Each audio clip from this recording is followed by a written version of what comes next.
Good morning बच्चों। देखो, अपने पिछली कक्षा में पढ़ा था संसाधनों का वर्गीकरण।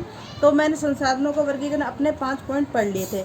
आज हम पढ़ेंगे छठा, प्रयोग की दृष्टि के आधार पर। छठा है हमारा प्रयोग की दृष्टि के आधार पर।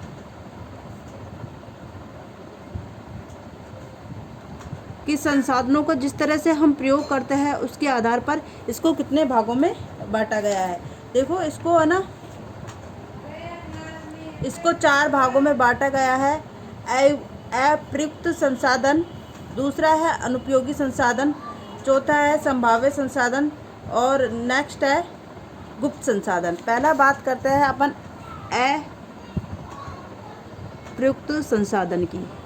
अप्रयुक्त संसाधन, तो देखो अप्रयुक्त संसाधन क्या होता है, पहले अपन इसके बारे में जानते हैं। अप्रयुक्त संसाधन नाम से पता चल रहा है अप्रयुक्त। देखो, विश्व में वह ज्ञात संसाधन, ठीक है, विश्व में वह ज्ञात संसाधन जिनका उपयोग प्राकृतिक, राजनीतिक, तकनीकी अन्य बाधाओं के फलस्वरूप न हो सका हो। यानी कि जो संसाधन प्रयोग में नहीं आ सके तो उसमें किस में आएगा, अप्रयुक्त संसाधनों में आएगा। ठीक है, जिनका उपयोग हम किसी भी कारणवश नहीं कर सकते, प्राकृतिक, राजनीतिक कारण आदि बाधाओं के फलस्वरूप नहीं हो सकता। ठीक है, तो वो किस में आएगा, अप्रयुक्त संसाधन। तो है, मनुष्य ने उनकी खोज तो कर ली है, लेकिन क्या कराए, वो किस में आ गए, अप्रयुक्त में आ गए। क्योंकि संसाधनों की श्रेणी में कब आएंगे वो, जब मानव उनका उपयोग करेगा। तो राजनीतिक आदि बाधाओं के फलस्वरूप न हो, अप्रयुक्त संसाधन कहलाते हैं। जैसे अंटार्कटिका महाद्वीप में ज्ञात विशाल खनिज संपदा और महासागर की तली में उपस्थित विशाल खनिज विश्व के अप्रयुक्त संसाधन हैं। जो अंटार्कटिका महाद्वीप है, ठीक है, उसकी बात करते हैं, उसमें क्या है, विशाल खनिज संपदा है। लेकिन अंटार्कटिका महाद्वीप में खनिजों का दोहन करना,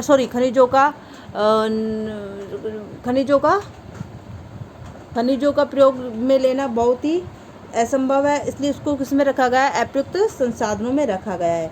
नेक्स्ट है अनुपयोगी संसाधन। अनुपयोगी संसाधन, बात करते हैं अनुपयोगी संसाधन क्या होते हैं। देखो, वर्तमान तकनीकी ज्ञान के स्तर पर जिन संसाधनों का उपयोग आर्थिक रूप से लाभकारी नहीं होता, ठीक है, यानी कि जिनका रूप आर्थिक दृष्टि से क्या नहीं होता, लाभकारी नहीं होते, और उन्हें अनुपयुक्त ही छोड़ दिया जाता है, यानी कि बिना प्रयोग के क्या हो गया, छोड़ दिया जाता है। तो वे संसाधन किस में आएंगे, वे इस प्रकार के संसाधन अनुपयोगी संसाधन कहलाते हैं। विश्व के अनेक देशों में कोयला खदानों से कोयले का खनन लाभकारी न होने के कारण उत्पादन भी प्राप्त नहीं किया जा रहा है। नेक्स्ट है थर्ड, संभाव्य संसाधन, यानी कि जिन संसाधनों की क्या हो, संभावना हो, संभाव्य संसाधन।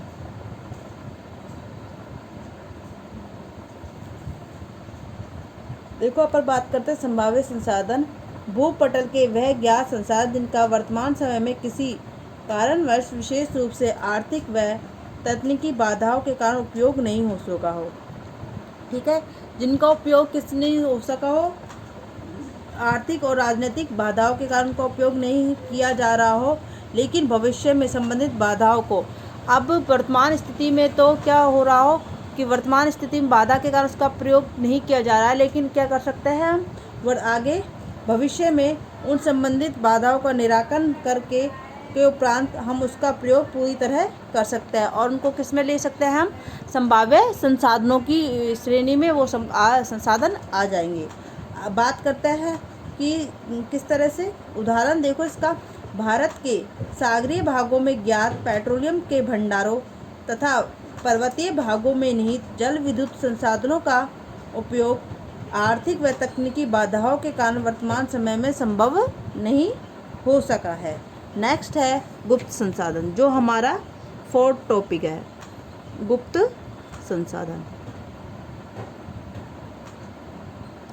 देखो, गुप्त संसाधन में प्रकृति में विद्यमान ऐसे असंख्य संसाधन जिनका उपयोग मानव को तो ज्ञात नहीं होता है, अर्थात वे संसाधन जो प्रकृति में उपस्थित तो रहते हैं, लेकिन मानव क्या कर सकता है, उनकी संबंधित उनको मानव उसके बारे में नहीं जानता, मानव उसका उपयोग नहीं कर पाता। ठीक है, प्रकृति में तो उपलब्ध है लेकिन उसकी जानकारी किसको नहीं है, मानव को नहीं है। तो अगर मानव को उस संसाधन की जानकारी नहीं होगी तो मानव क्या करेगा, उसका उपयोग नहीं कर पाएगा। तो उसका उपयोग नहीं कर पाएगा तो किस श्रेणी में आ जाएंगे, गुप्त संसाधन की श्रेणी में आएंगे। बात करते हैं, उदाहरण देखो इसका। 19वीं शताब्दी में सौर ऊर्जा एक गुप्त संसाधन था। अब कौन सी चल रही है, अब चल रही है 21वीं शताब्दी। बात करते हैं अपन 19वीं शताब्दी की। तो 19वीं शताब्दी में जो सौर ऊर्जा था उसका क्या था, लोग बाग सौर ऊर्जा का उपयोग नहीं जानते कि सौर ऊर्जा होती क्या है और सौर ऊर्जा का उपयोग कैसे कर सकते हैं, कि सौर ऊर्जा के द्वारा हम बिजली की बचत कर सकते हैं। और लेकिन क्या हुआ, अब वर्तमान में, उस टाइम लोग इसके बारे में नहीं जानते, लेकिन वर्तमान में क्या हुआ, 21वीं सदी में लोग उसके बारे में जान गए। तो वो क्या हुआ, गुप्त से किस में हो गया, उपयोगी संसाधनों की श्रेणी में आ गया। लेकिन 20वीं सदी में जैसे इसका उपयोग आने लगा, ये गुप्त न रहकर किस में आ गया, संसाधन की श्रेणी में आ गया। तो ये थे हमारी की आज की कक्षा में इसके संसाधन के 6ठा पॉइंट। तो देखो मैंने तुमको बताया था कि संसाधनों को क्या हुआ, इसको 6 भागों में बांटा गया है। इसको 6 भागों में ही बांटा गया है, लेकिन जो 7वां संसाधन है, एक 7वां और है। ठीक है, या तो आप इसको 7 कर सकते हो या 6 कर लो। ठीक है, 7वां जो है कई बुकों में इसका विवरण है, कई बुकों में नहीं है। तो इस तरह से मैं संसाधनों को 7 वर्गीकरण करा है। देखो 7वां है कृषि और पशुचारण संबंधी संसाधन,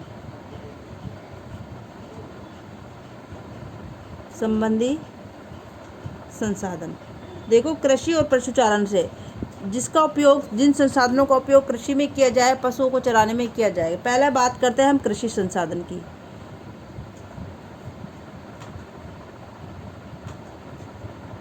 देखो कृषि संसाधन में मानव की प्रमुख आवश्यकताओं में भोजन, मकान, वस्त्र आते हैं। अतः भोजन प्राप्त करने के लिए वह प्राचीन काल से ही कृषि करता आया है। कृषि के अंतर्गत पशुओं को पालना तथा फसलें उत्पन्न करना आता है। कृषि से मनुष्य को आवास, वस्त्र संबंधित आवश्यकताओं की पूर्ति होती है। तो क्या करता है, ग्रामीण परिवेश अधिकतर किस पे निर्भर है, कृषि पे निर्भर है। तो कृषि पे निर्भर है तो वो क्या करता है, अपनी आजीविका का साधन किसको मानता है, कृषि को मानता है। जब अपनी आजीविका का साधन कृषि को माना जाएगा तो उससे जो धन प्राप्त होगा उससे क्या क्या अपनी अन्य आवश्यकताओं को उसको पूरा करते हैं। कृषि संसाधनों का जीवन चक्र वार्षिक होता है, अतः ये जीवीय असमाप्त होने वाले संसाधन कहलाते हैं। क्योंकि ये क्या है, अगर एक बार जो हमने कृषि करी वो समाप्त हो गई तो हम पुनः उसका मौसम आने पर, उसका समय आने पर उसने पुनः उत्पादित कर सकता है। तो वो किसमें आएगा, असमाप्त होने वाले संसाधनों में। वास्तविक रूप में कृषि पदार्थों की प्राप्ति जलवायु, जल, उच्चावच मिट्टी, आधुनिकतम कृषि उपकरणों के ऊपर निर्भर करते हैं।